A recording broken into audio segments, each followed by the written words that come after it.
नमस्कार दोस्तों। Last class में हम लोगों ने some basic concepts of chemistry में इम्पोर्टेंस ऑफ केमिस्ट्री के बारे में, क्लासिफिकेशन ऑफ मैटर्स के बारे में और उसके साथ साथ कुछ बेसिक यूनिट्स के बारे में डिस्कशन किया। उन बेसिक यूनिट्स के साथ में हम लोग कुछ प्रीफिक्सेस को यूज करते हैं, जैसे नैनो, माइक्रो। तो उन प्रीफिक्सेस का डिस्कशन करेंगे। फॉर एग्जाम्पल, अगर 10⁻⁻1 होता है तो उसके लिए हम लोग लिखते हैं डेसी। अगर 10⁻³ होता है तो उसके लिए हम लोग लिखते हैं मिली। 10⁻⁻6 होता है तो उसके लिए हम लोग लिखते हैं माइक्रो। 10⁻⁻9 होता है तो उसके लिए हम लोग प्रीफिक्स यूज करते हैं नैनो। अगर 10⁻⁻12 होता है तो उसके लिए हम लोग प्रीफिक्स यूज करते हैं पिको। अगर कहीं 10⁻⁻15 यूज होता है तो उसके लिए हम लोग प्रीफिक्स लिखते हैं फेम्टो। कभी कभी फर्मी भी लिखा जाता है। सिमिलरली, अगर 10 होता है तो उसके लिए हम लोग लिखते हैं बेका। अगर 10⁻³ होता है, 10 या 10⁻1 एक ही बात है, 10⁻³ होता है तो उसके लिए हम लोग यूज करते हैं किलो। 10⁻6 होता है तो उसके लिए प्रीफिक्स हम लोग यूज करते हैं मेगा। 10⁻9 होता है तो उसके लिए हम लोग प्रीफिक्स यूज करते हैं गीगा। अगर 10⁻12 होता है तो उसके लिए हम लोग प्रीफिक्स यूज करते हैं टेरा। अगर 10⁻15 होता है तो उसके लिए हम लोग प्रीफिक्स यूज करते हैं पेटा। ये कुछ कॉमनली यूज होने वाले प्रीफिक्सेस हैं। इनके अलावा और भी प्रीफिक्सेस होते हैं, लेकिन ये वो प्रीफिक्स हैं जो जनरली हम लोग यूटिलाइज करते हैं। इसके साथ साथ 10⁻⁻10 को हम लोग एंगस्ट्रॉम भी बोलते हैं। 1 एंगस्ट्रॉम, 10⁻⁻10। ठीक है, ये भी आप थोड़ा सा क्या रखेंगे, याद रखेंगे। तो लेंथ में हम लोग यूटिलाइज करते हैं 1 angstrom is equals to 10⁻⁻10 metre. थोड़ा सा हम लोग आगे बढ़ते हैं और आगे बढ़ेंगे तो फिर बातें करेंगे मैटर को। जब हम वे करते हैं तो दो टर्म आते हैं, एक आता है मास और एक आता है वेट। तो मास और वेट में डिफरेंस क्या है उसे हम लोग समझते हैं।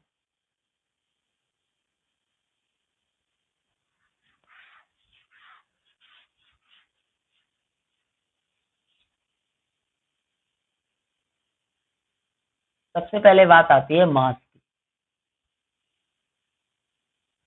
जिसे हम लोग m से डिनोट करते हैं। मास क्या होता है? Amount of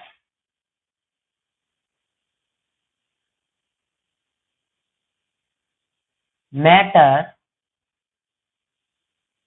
present in A substance is called matter. Simply, जो मैटर का अमाउंट किसी सब्सटेंस में प्रेजेंट होगा उसे आप क्या बोलेंगे? मास बोलेंगे। तो फिर वेट क्या होता है?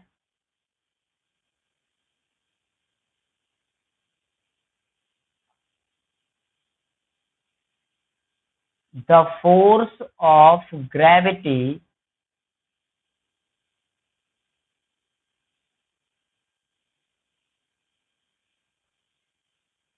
exerted on any object या on any substance is called weight.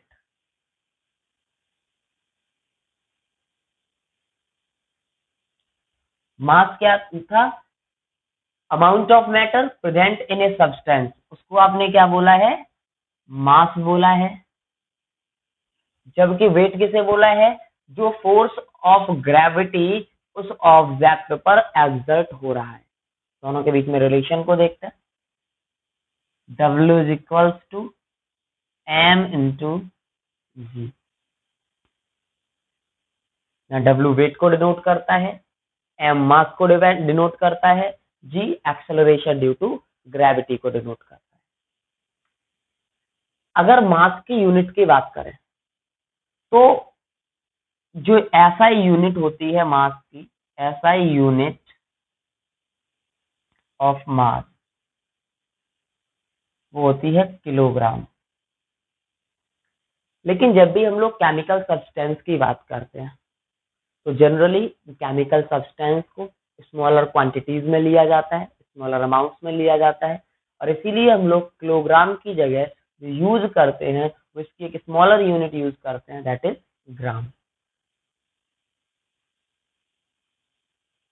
But we generally use gram.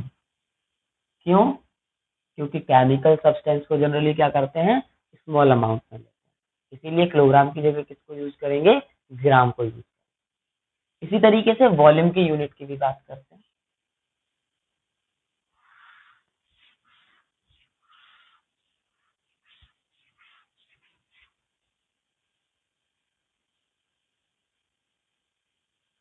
Unit of volume,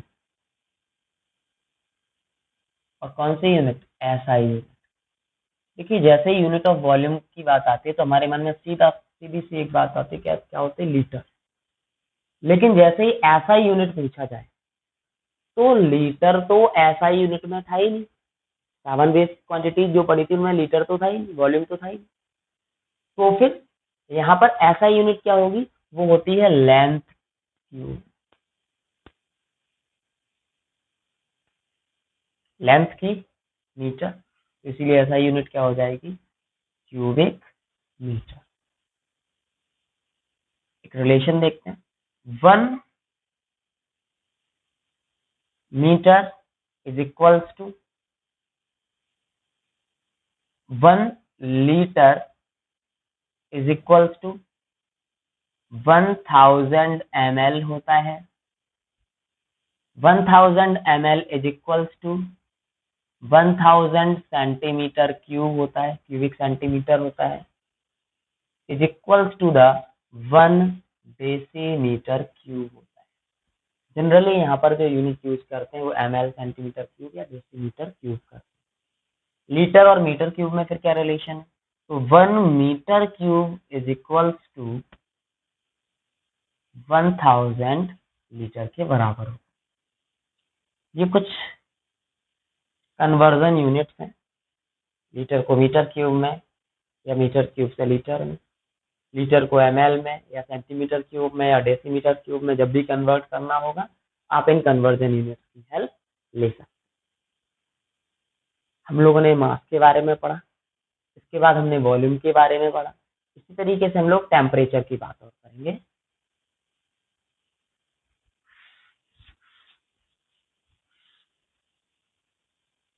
देखो भैया, टेम्परेचर,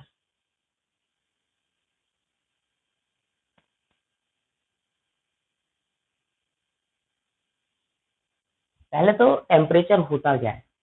क्योंकि किसी भी ऑब्जेक्ट, कोई भी ऑब्जेक्ट कितना गर्म है कितना ठंडा है, इसको मेजर करने के लिए जिस क्वांटिटी का आप यूज करते हैं उसी को आप क्या बोलते हैं? टेम्परेचर बोलते हैं। तो इसे डिफाइन करते हैं हम लोग। It is defined as the degree of hotness और coolness of an object. It is defined as the degree of hotness or coolness of an object. कोई भी ऑब्जेक्ट कितना गर्म है, कितना ठंडा है, उसे मेजर करने की जो क्वांटिटी है वो उसी को आप क्या बोलते हैं, टेम्परेचर।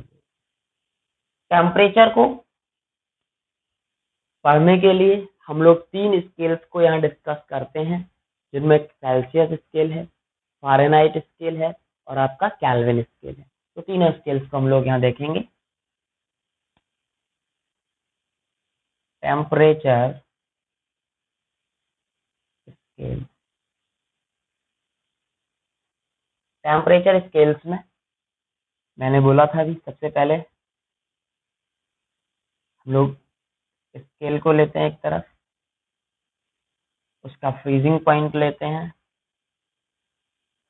उसका बॉइलिंग पॉइंट लेते हैं और नंबर ऑफ डिविजन्स को लेते हैं। सबसे पहले सेल्सियस स्केल,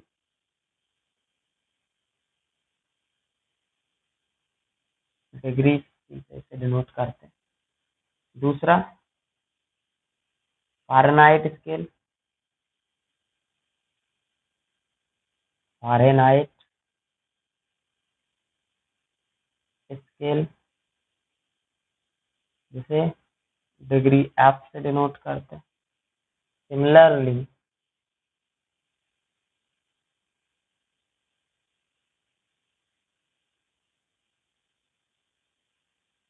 केल्विन स्केल जिसे के से डिनोट करते हैं। डिग्री सेल्सियस स्केल में आपका जो फ्रीजिंग पॉइंट होता है 0 degree Celsius, boiling point 100 degree Celsius. Fahrenheit scale में freezing point 32 degree Fahrenheit, boiling point 212 degree Fahrenheit. Kelvin scale में freezing point 273 Kelvin, boiling point 373 Kelvin. Number of division 100 minus 0 100, 212 minus 32 180, 373 minus 273 100। ये 3 scales हैं जिनको हम लोग discuss करते हैं, Celsius scale, Fahrenheit scale and kelvin scale. अब अगर कोई टेम्परेचर हमें डिग्री सेल्सियस में दिया है तो केल्विन में कैसे करेंगे, या फ़ारेनहाइट में दिया है तो डिग्री सेल्सियस में कैसे करेंगे।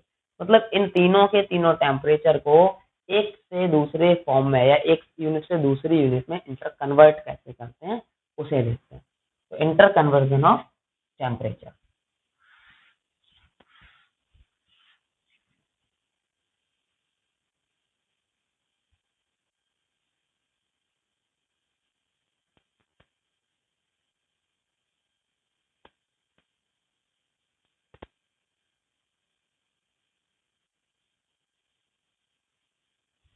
इंटर कन्वर्जन ऑफ टेम्परेचर, यहाँ पे देखो केल्विन इज इक्वल्स टू एक रिलेशन होता है डिग्री सेल्सियस प्लस 273। अगर केल्विन में फॉर्म टेम्परेचर दिया हो यहाँ प्लेस करिए, डिग्री सेल्सियस में कन्वर्ट कर पाएंगे। डिग्री सेल्सियस में दिया हो तो यहाँ प्लेस करिए, केल्विन में कन्वर्ट कर पाएंगे। इसी तरीके से डिग्री सेल्सियस ऑफ फ़ारेनहाइट, तो degree Celsius is equals to 5/9 degree Fahrenheit minus 32।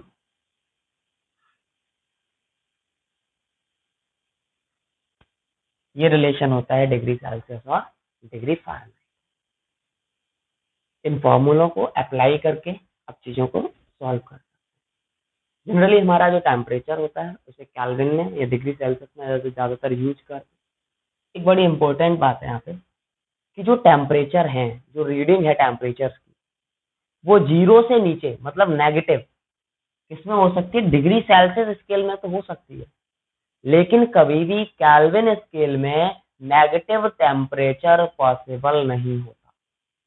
Negative temperature possible तो है किसमें, डिग्री सेल्सियस स्केल में, but not possible in the kelvin scale. इस चीज को आप याद रखें।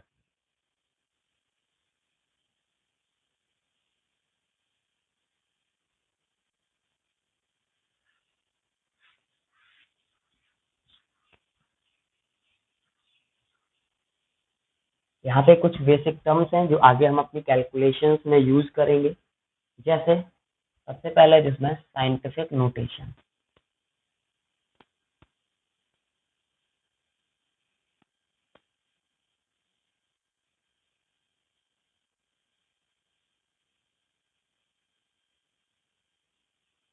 साइंटिफिक नोटेशन, देखिए साइंटिफिक नोटेशंस होते क्या है पहले उसे समझ।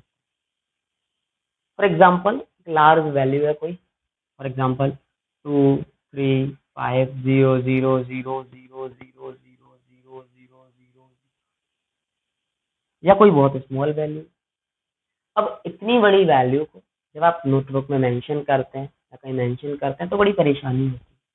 तो ऐसी वैल्यूज को जो या तो बहुत बड़ी है या बहुत छोटी है, तो उन वैल्यूज को डेसिमल की फॉर्म में हम लोग रिप्रेजेंट करते हैं, जहां जितने भी प्लेसेस होते हैं उनको 10 to the power में ले जाते हैं, जिससे कि इन वैल्यूज को लिखना, इनकी कैलकुलेशन करना थोड़ा आसान हो जाता है। तो उस वे ऑफ रिप्रेजेंटेशन को ही आप क्या बोलते हो, साइंटिफिक नोटेशन बोलते हो। तो साइंटिफिक नोटेशन में क्या करेंगे, तो देखो पहला नॉन जीरो डिजिट 2, इसके बाद डेसिमल लगा दो तो 2.35। अब 1 2 3 4 5 6 7 8 9 10 11 12 13 14 15 15 डिजिट डेसिमल को आपने लेफ्ट में शिफ्ट किया है, तो फिर यहाँ पे क्या आ जाएगा 10 to the power 15। पावर को इतने से क्या कर दीजिए इंक्रीज। अब इसे लिखना क्या हो गया, आसान हो गया, कैलकुलेशन हमारी क्या हो जाएगी, इजी हो जाएगी। तो साइंटिफिक नोटेशन को कैसे डिफाइन करते हैं देखते हैं।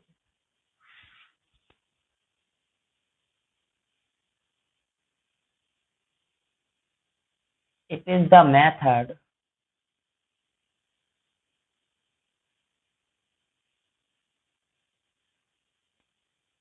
to represent the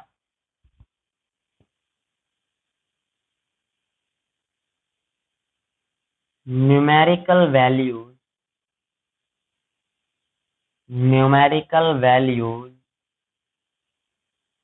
in terms of decimal which are too big or too small। ऐसी वैल्यूज जो या तो बहुत बड़ी है या बहुत छोटी है, उनको अगर आप डेसिमल के टर्म्स में रिप्रेजेंट करते हैं तो ऐसे नोटेशन को ही, ऐसे रिप्रेजेंटेशन को ही हम क्या बोलते हैं, साइंटिफिक नोटेशन बोलते हैं। फॉर एग्जाम्पल मान लीजिए आपके पास 620000000 था, तो क्या करेंगे, 1 2 3 4 5 6 7, 6.2 into 10 to the power 7। Similarly आपके पास होता 0.0000012, उसे क्या लिखते हैं 1.2 इंटू 1 2 3 4 5, 5 डिजिट डेसिमल राइट में ले जा रहे हैं तो फिर पावर उतनी डिक्रीज। याद रखना लेकिन जब भी डेसिमल को आप लेफ्ट में शिफ्ट करते हैं तो पावर क्या होती है, इंक्रीज करती है। जब आप डेसिमल को राइट में शिफ्ट करते हैं तो पावर क्या करती है, डिक्रीज करती है। साइंटिफिक नोटेशन या साइंटिफिक नोटेशन में किस तरीके से चीजों को रिप्रेजेंट करते हैं समझ में आया होगा। जब भी किसी भी नंबर में डेसिमल को आप लेफ्ट में शिफ्ट करेंगे पावर इंक्रीज करने लगेगी, राइट में शिफ्ट करेंगे तो पावर डिक्रीज करेगी। अब ऐसे नंबर्स जिनको साइंटिफिक नोटेशंस के टर्म में रिप्रेजेंट किया होता है, तो उनको ऐड या सब्सट्रैक्ट कैसे करते हैं उसको भी हमें समझना है। उनका एडिशन सब्सट्रैक्शन कैसे होगा, मल्टीप्लिकेशन एंड डिवीजन कैसे होगा।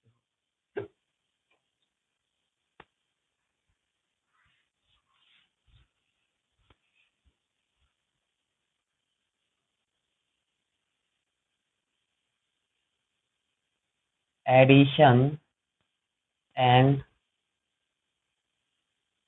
Subtraction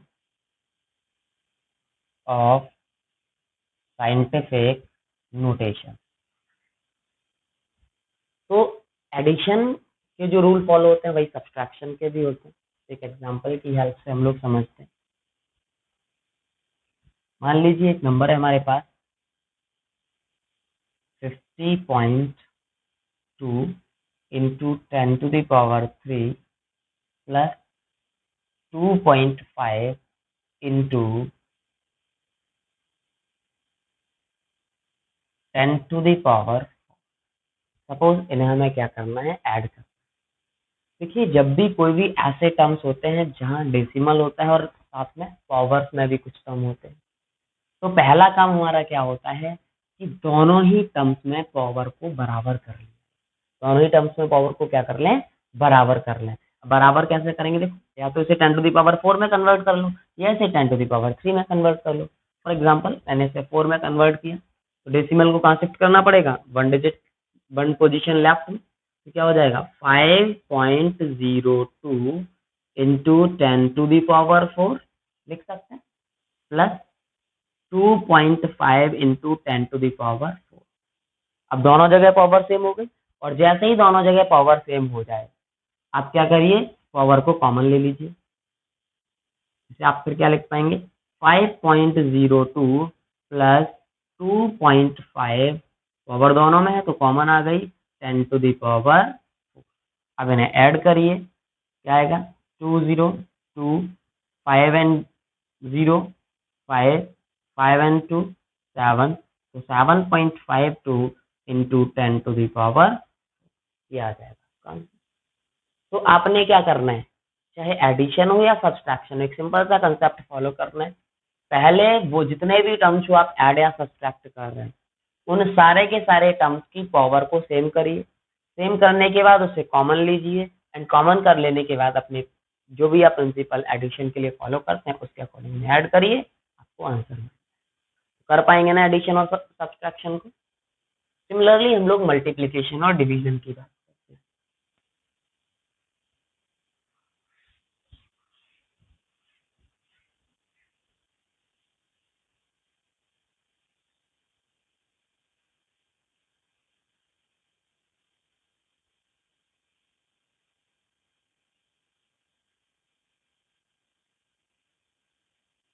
multiplication and division of scientific notation. Similarly जो कंसेप्ट मल्टीप्लिकेशन के लिए फॉलो होता है वही डिवीजन के लिए भी फॉलो होता है, बस एक बेसिक सा डिफरेंस रहेगा, वो देखते हैं। एग्जांपल मान लो एक है ये 5.5, ऐसे लेते हैं 1.2 into 10 to the power 2 into 2.3 into 10 to the power 3। मान लो इन दो टर्म को आपको मल्टीप्लाई करना है, तो यहाँ पे कॉमन नहीं लिया जाता, यहाँ पावर को बराबर करने की कोई रिक्वायरमेंट नहीं होती। यहाँ पे आप क्या करते हैं, जब भी दो पावर्स मल्टीप्लिकेशन में होती हैं तो ड्यूरिंग द मल्टीप्लिकेशन पावर्स का अगर बेस सेम है, ये जो 10 है इसे क्या बोलते हैं बेस, और ये ऊपर पावर, अगर बेस सेम है तो पावर का क्या होने लगता है, एडिशन होने लगता है। तो इसे कैसे लिख सकते हैं आप, 1.2 इंटू 2.3, दोनों टर्म्स इसमें मल्टीप्लिकेशन में, तो पावर का क्या हो जाएगा, एडिशन। तो 10 टू द पावर 2 प्लस 3, ये हो जाएगा, मल्टीप्लाई करिए, 12 3 जा 36, 12 2 जा 24, 24 and 3 27, 1 2 1 2 2.76 into 10 to the power 5, ये हो जाएगा। तो during multiplication of scientific notation में याद क्या रखना है आपको, कि पावर्स का क्या होता है, एडिशन। यहाँ पे मेंशन कर दे रहा हूँ, addition of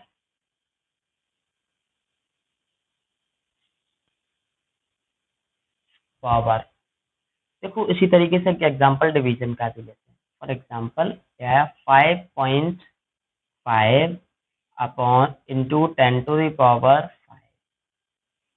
1.1 into 10 to the power 2। सबको देखिए आ गया, आपको इसे सॉल्व करना है।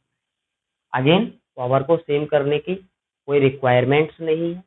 जब भी डिवीजन, जैसे मल्टीप्लिकेशन होता था तो पावर ऐड होती थी, उसी तरीके से जब डिवीजन होता है और वेट सेम होता है तो पावर का क्या होने लगता है, सब्सट्रैक्शन होने लगता है। तो इसे आप क्या लिख सकते थे, 5.5 अपॉन 1.1 इंटू 10⁵ माइनस 2। तो ये डेसिमल से डेसिमल हट जाता, 11 5 जा 55, ये आ जाएगा 5 इंटू 10⁻⁻3। और ये क्या हो जाता, सॉरी 5 इंटू 10⁻3, ये क्या हो जाता आंसर।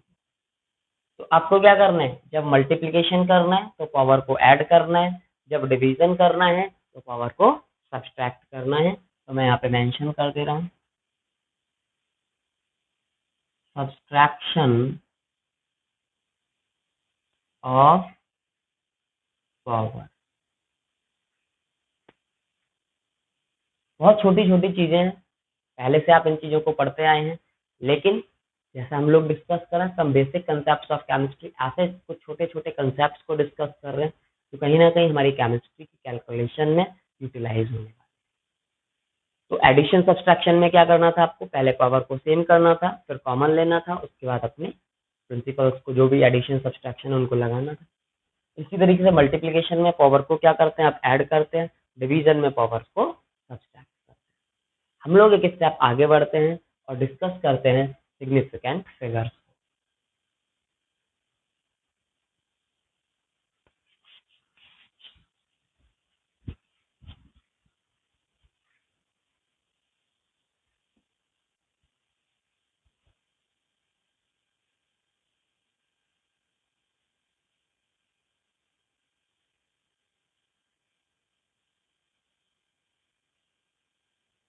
सिग्निफिकेंट फिगर्स, देखिए सिग्निफिकेंट फिगर्स का जो कंसेप्ट है आपका एक्सपेरिमेंटल केमिस्ट्री, एक्सपेरिमेंटल फिजिक्स से रिलेटेड रहता है।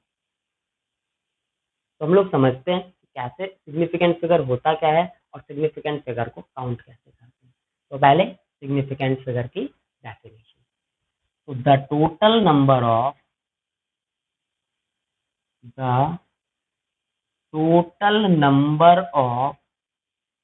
digits, the total number of digits in a number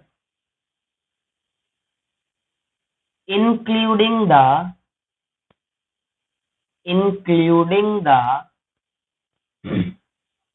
last digit, including the last digit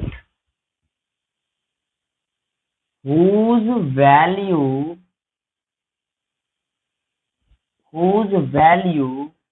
is uncertain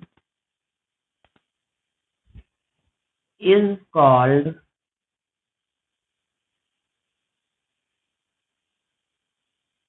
significant figure।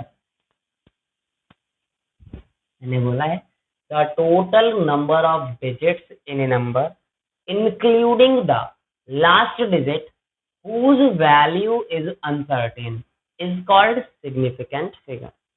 देखिए जरा, मान लीजिए आपके पास एक नंबर था 2.37512 एंड सो। देखिए जो लास्ट डिजिट अगर डेसिमल वाली कोई वैल्यू है तो उसमें जो लास्ट डिजिट होता है वो होता है अनसर्टेन और बाकी के सारे सर्टेन है। तो सारे के एक कोई ऐसा नंबर जिसमें टोटल नंबर ऑफ डिजिट्स को आप काउंट करते हैं इंक्लूडिंग द लास्ट डिजिट जो कि कैसा हो, अनसर्टेन हो, तो उन्हें आप क्या बोलते हैं, सिग्निफिकेंट फिगर बोलते हैं।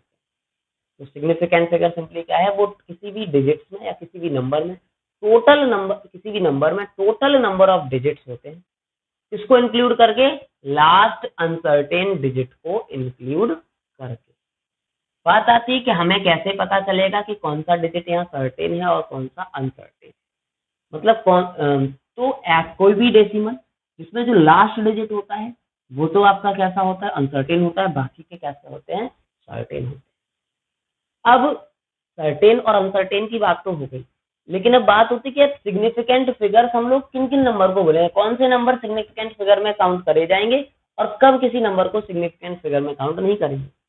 तो फिर हम लोग बात करेंगे यहाँ rules for the determination of number of significant figure.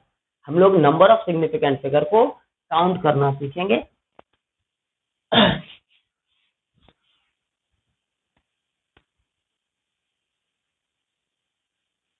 Rule किसके लिए? सिग्निफिकेंट फिगर को काउंट करने के लिए। देखिए जितने भी नॉन जीरो डिजिट्स होते हैं वो सारे के सारे कैसे होते हैं? सिग्निफिकेंट होते हैं। पहला क्या हो गया? All non zero digits are significant. जितने भी नॉन जीरो डिजिट्स होंगे वो सारे के सारे कैसे होंगे? सिग्निफिकेंट होंगे। फॉर एग्जाम्पल आपने 2.56 ले लिए, सारे के सारे नॉन जीरो डिजिट है, तो 1 2 3, तो नंबर ऑफ सिग्निफिकेंट फिगर कितने हुए? सिग्निफिकेंट फिगर यहाँ पे कितने हो जाएंगे? 3 हो जाएंगे। दूसरे रूल की बात करते हैं। जितने भी जीरोज किसी भी पहले नॉन जीरो डिजिट से पहले आते हैं वो सारे के सारे नॉन सिग्निफिकेंट होते हैं। ऑल द जीरोज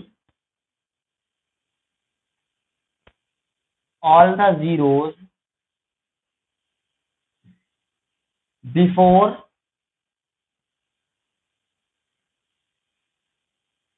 प्रीसीडिंग लिख देते हैं। All the zeros preceding to the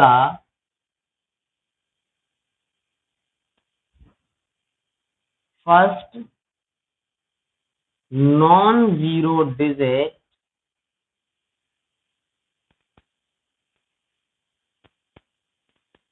are not significant.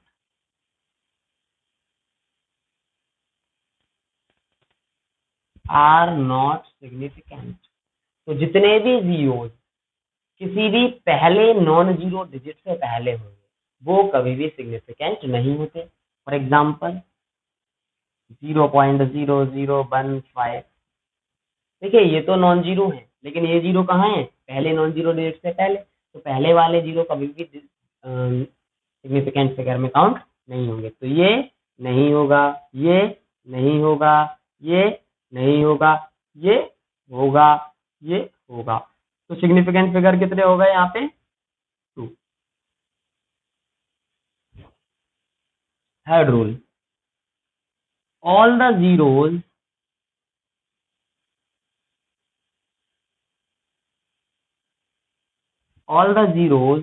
between two non-zero digits are significant.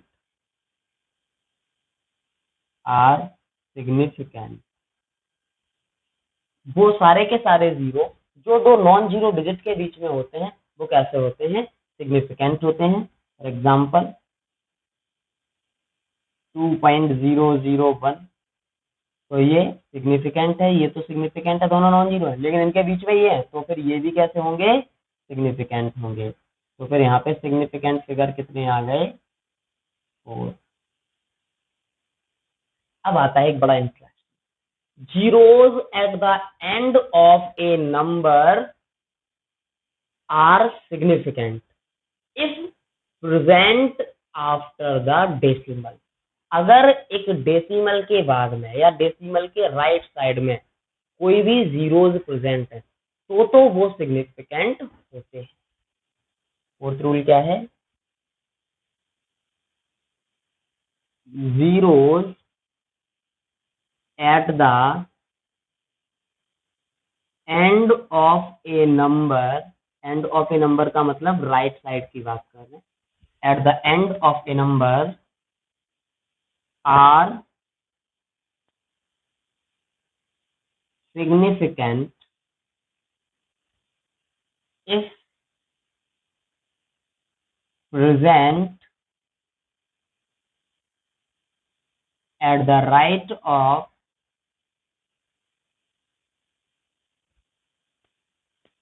decimal. अगर डेसिमल लगा है तो फिर बाद में लगे हुए जीरो सारे के सारे कैसे होंगे? सिग्निफिकेंट। अगर डेसिमल नहीं है तो फिर लास्ट में बाद वाले जीरोस कभी भी सिग्निफिकेंट फिगर्स में इंक्लूड नहीं होते। फॉर एग्जाम्पल मान लो ये 10, तो यहाँ सिग्निफिकेंट फिगर में 1 तो काउंट होगा लेकिन 0 नहीं होगा, तो 1 सिग्निफिकेंट फिगर। अगर इसी की जगह हो जाए 10.0, अब ये डेसिमल आ गया तो ये भी सिग्निफिकेंट है, ये भी सिग्निफिकेंट है, ये भी सिग्निफिकेंट है, तो सिग्निफिकेंट फिगर कितने हो गए? 3। बात समझ में आई? अगर डेसिमल है तो राइट साइड वाले जीरोज क्या होंगे? सिग्निफिकेंट होंगे, और अगर डेसिमल नहीं है तो राइट एंड वाले जीरोज कभी भी सिग्निफिकेंट फिगर में काउंट नहीं है। एक और बड़ा इंटरेस्टिंग सा कंसेप्ट है यहाँ पे, और रूल है, लास्ट रूल इसके लिए हमारी केमिस्ट्री के अकॉर्डिंग। हमारी केमिस्ट्री में एक लास्ट रूल इसके लिए और चलता है, नंबर ऑफ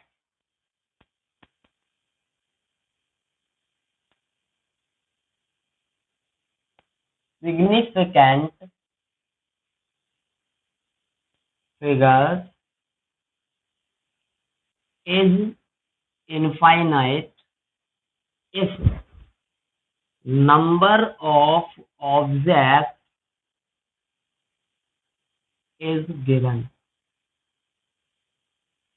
अगर नंबर ऑफ ऑब्जेक्ट्स कहीं दे रखे तो फिर वहां पर सिग्निफिकेंट फिगर काउंट करने की कोई रिक्वायरमेंट नहीं होती, वहां सिग्निफिकेंट फिगर कितने हो जाते हैं? इनफाइनाइट हो जाते हैं। देखिए जैसे 10 था, तो नंबर ऑफ ऑब्जेक्ट नहीं है, सिर्फ 10 दिया है तो एक नंबर है, तो जो स्पेसिफाई करा है वही लेंगे। लेकिन अगर इसी की जगह दिया होता 10 बॉल,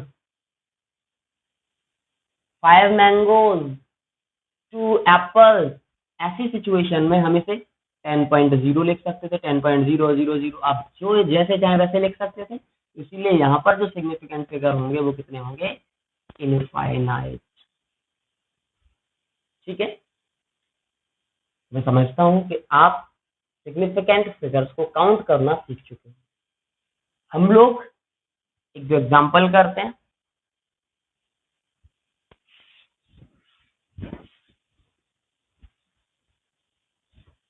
सपोज आपको बोला था 5.00529, कितने सिग्निफिकेंट फिगर होंगे?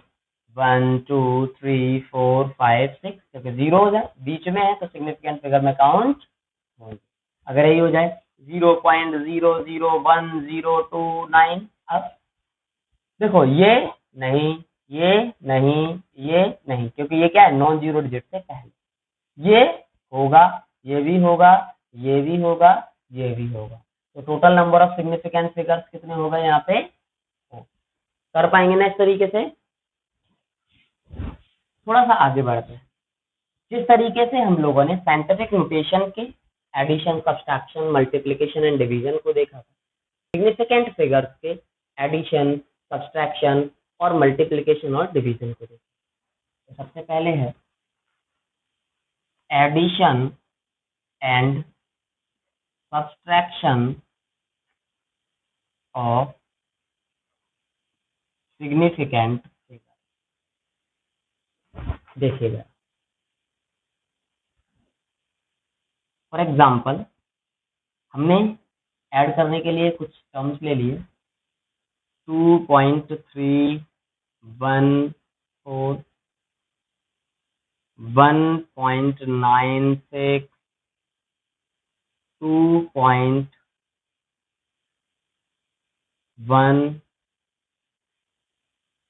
सपोज ये ले ली, और इन्हें हमने क्या करना है? ऐड करिए।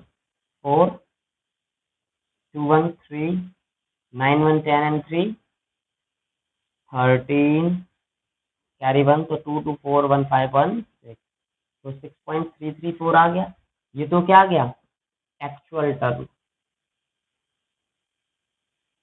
हमसे क्वेश्चन पूछा जाता है कि जब आप इसको ऐड कर रहे हैं तो एडिशन करने के बाद जो आंसर मिलेगा उसमें कितने सिग्निफिकेंट फिगर होंगे? तो फिर आप आंसर कहाँ तक करेंगे? बात आती है कि आंसर कहाँ तक करेंगे, तो रिपोर्टेड टर्म कहाँ तक होगा उसकी बात हम लोग करें। तो उसके लिए एक रूल होता है कि the result of an addition और सब्सट्रैक्शन, एडिशन और subtraction should be reported to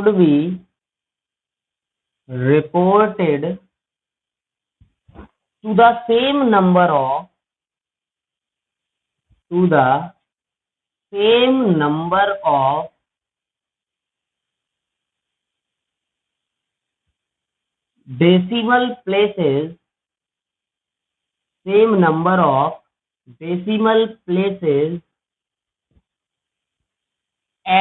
decimal places, as that of the term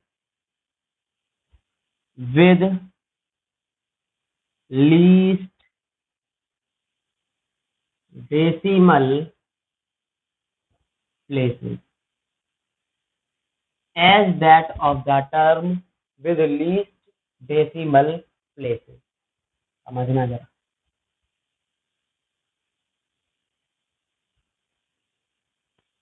जब भी एडिशन सब्सट्रैक्शन करेंगे ये आपको समझना. Result of an addition or subtraction should be reported to the same number of decimal places as that of the term with least decimal places. आपको क्या करना है, जब भी एडिशन या सब्सट्रैक्शन करते हैं तो सिर्फ उस डेसिमल के बाद उतनी पोजीशन तक आपको आंसर देना होता है, आंसर रिपोर्ट करना होता है जितने मिनिमम पोजीशन तक डेसिमल के बाद में किसी ओरिजिनल नंबर में मिनिमम डेसिमल पोजीशन है. कहां तक आंसर रिपोर्ट करेंगे, जितनी मिनिमम डेसिमल प्लेसेस किसी ओरिजिनल नंबर में हो. तो डेसिमल के बाद यहाँ पे कितने नंबर 3, यहाँ पे कितने 2, यहाँ पर कितने 1, तो मिनिमम किसमें 2.1 में कितने 1. तो आपका जो आंसर रहेगा वो डेसिमल के बाद सिर्फ एक पोजीशन तक रहेगा. तो रिपोर्टेड टर्म क्या हो जाएगा 6.3. तो सिग्निफिकेंट फिगर इसमें कितने हो जाएंगे 2. अगर आपको ये रूल पता नहीं होता तो ऐसी सिचुएशन में आप इसमें आंसर में नंबर ऑफ सिग्निफिकेंट फिगर कितने बताते 4, लेकिन होते कितने हैं 2, क्योंकि रिपोर्टेड टर्म 6.334 नहीं है, रिपोर्टेड टर्म क्या होगा 6.3 होगा. अब हम लोग उन्हीं सिग्निफिकेंट फिगर्स के मल्टीप्लिकेशन और डिवीजन को डिस्कस करेंगे. तो मल्टीप्लिकेशन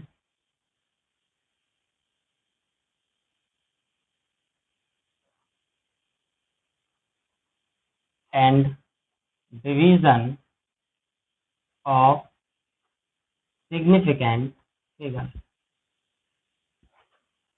मान लीजिए हम लोगों ने ले लिया 4.327 और इसे मल्टीप्लाई कर रहे हैं हम लोग 2.6 का.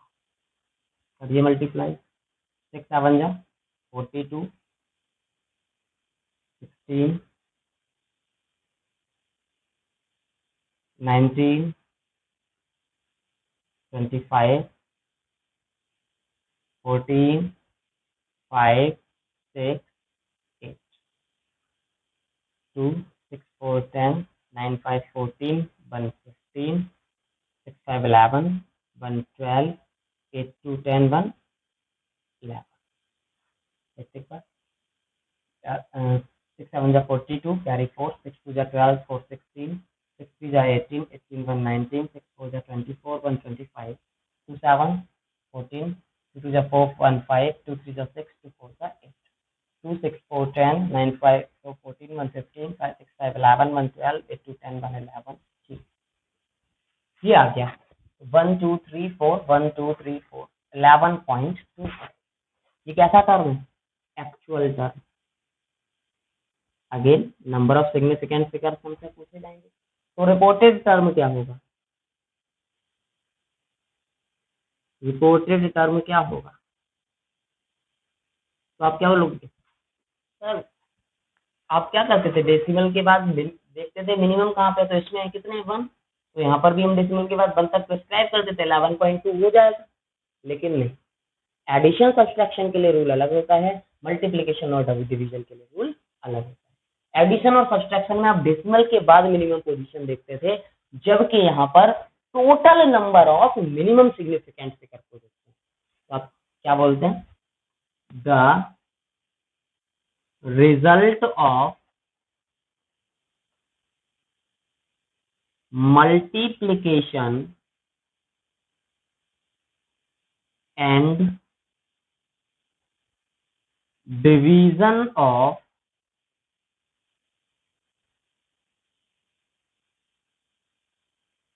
the result of multiplication and division should be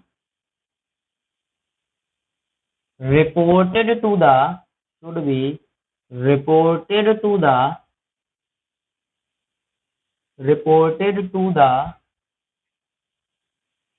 same number of significant figures significant figures significant figures as is possessed by the least precise term used in calculation। आप क्या करते हैं, जब मल्टीप्लिकेशन या डिवीजन करते हैं तो फिर आप रिजल्ट उसके अकॉर्डिंग देते हैं जो least precise term. Least precise term का मतलब जिसमें minimum number of significant figures होते हैं। तो minimum number of significant figures इसमें कितने हैं, 2। यहाँ पे सिग्निफिकेंट फिगर कितने हैं, 2। यहाँ पर सिग्निफिकेंट फिगर कितने हैं, 4। तो आंसर किसके अकॉर्डिंग रिपोर्ट होगा, इसके अकॉर्डिंग। तो रिपोर्टेड टर्म क्या हो जाएगा, 11। सिग्निफिकेंट फिगर कितने हो जाएंगे, कर पाएंगे ना। ठीक, थोड़ा सा हम लोग क्या करते हैं, आगे बढ़ते हैं।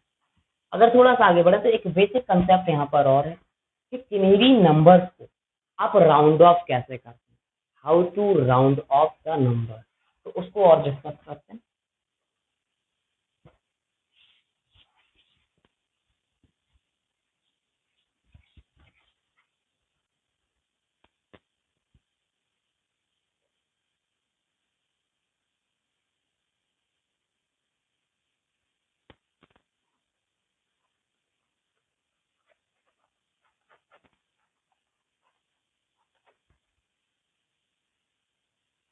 How to round off the number.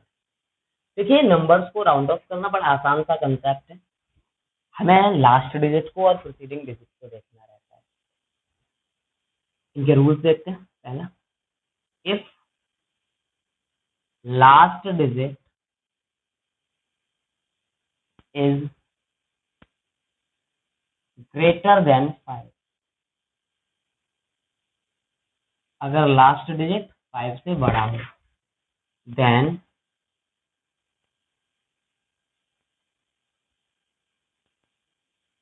preceding digit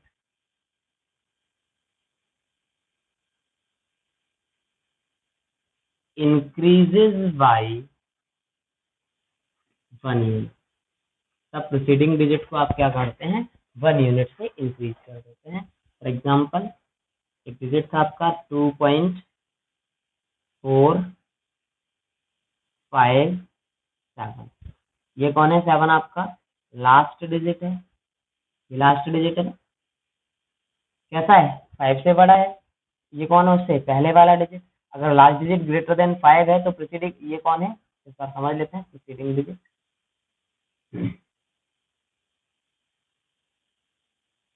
ये ग्रेटर देन 5 है तो फिर इसे 1 यूनिट से क्या करेंगे, इंक्रीज। तो इसका राउंड ऑफ क्या होगा, 2.4। सिमिलरली दूसरा, if last digit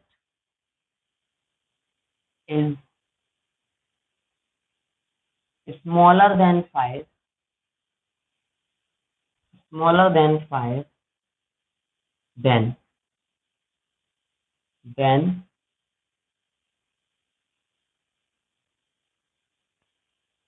no effect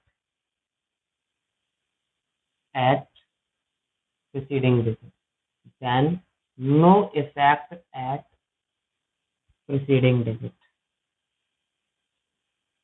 then no effect at preceding digit. तो फिर preceding digit पर कोई इफेक्ट नहीं है. फॉर एग्जाम्पल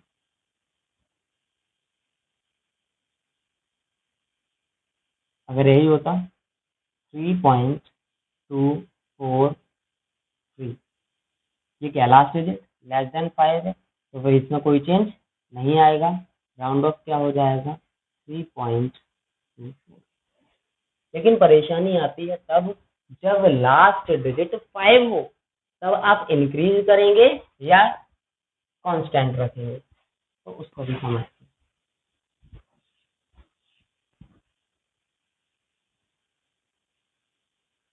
हैं. इफ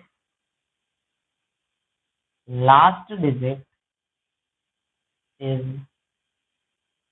इक्वल टू 5, अगर लास्ट डिजिट 5 के बराबर है तो ऐसी सिचुएशन में क्या होता है. अगर लास्ट डिजिट 5 के बराबर है तो दो केसेस बनते हैं. ठीक, अगर लास्ट डिजिट 5 के इक्वल है तो फिर दो केस बनेंगे, या तो उससे पहले वाला जो प्रीसीडिंग डिजिट है वो या तो इवन होगा या ऑड होगा. If preceding digit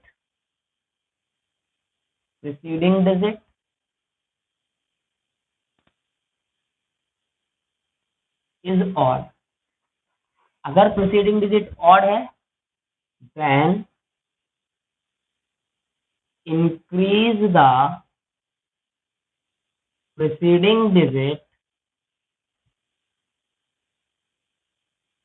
by 1 unit. For example,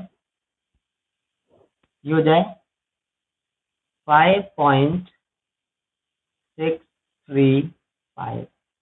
अभी ये क्या है लास्ट डिजिट है, लास्ट डिजिट 5 के बराबर, तो किसे देखेंगे प्रीसीडिंग को. प्रीसीडिंग कैसा है ऑड, और ऑड है तो फिर एक यूनिट से क्या हो जाएगा इंक्रीज 5.6. केस 2 क्या कहता है, if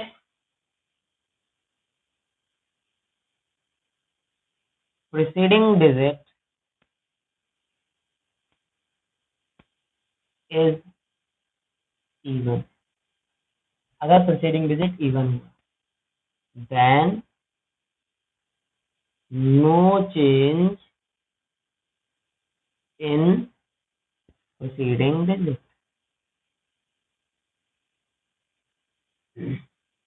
then no change in preceding digit. तो फिर preceding digit में कोई चेंज नहीं करते. फॉर एग्जाम्पल 2.125, 5 के इक्वल है लास्ट डिजिट, ये प्रीसीडिंग डिजिट कैसा है इवन, तो इसका राउंड ऑफ, इससे कोई इफेक्ट पड़ेगा नहीं, तो 2.1. इस तरीके से हम लोग नंबर्स को राउंड ऑफ कर पाएंगे.